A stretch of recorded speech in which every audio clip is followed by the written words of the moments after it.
Ош шаарындагы Райымбеков көчөсүн толук оңдоп түзөө иштери 1 ай мурун башталган. Учурда иштер кызуу жүрүп жатат. Шаар жетекчиси Бакытбек Жетигеновдун тапшырмасына ылайык мерчимделген иш-аракеттердин алкагында Райымбеков көчөсүнөн Масалиев проспектисинен баштап Кара Суу көчөсүнө чейинки бөлүк оңдоп түзөөдөн өткөрүлө баштаган.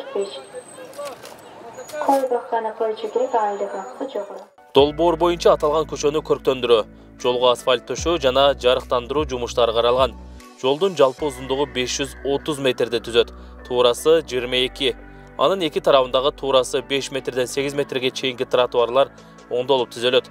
Мындан тышкары бул жерде шаар тургундары жана жашоочулары үчүн заманбап эс алуучу аянтчалары курулуп, жарыктандырылып, жашылдандырылат.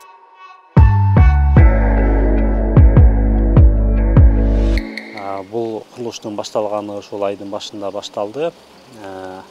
Бул долбоордо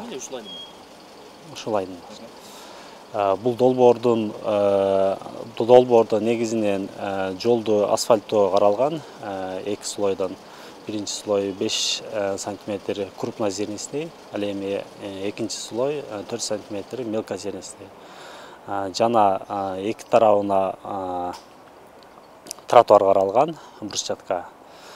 Жалпы метр квадраты бул 3700 метр квадраты түзөт.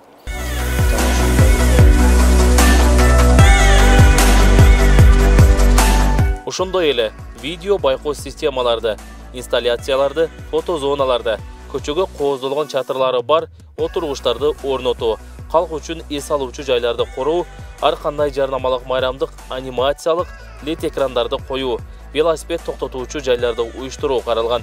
Курулушка кеткен тендердик сумма 90 миллион деп каралган. Ал эми тендерди уткан компания Арьет Строй жоопкерчилиги чектелген коому. Конкретно күн ачык болсо, Кудай кааласа, мына декабрга бүтүргөнгө аракет кылып атабыз. Жана 2 бетти тең, ушу жылдын аягына чейинчи 2 бетти тең, Кудай кааласачы. Ошол иштер калды азыр. Ал бул жерде эң жакшы жери стоянкасы менен негизинденчи.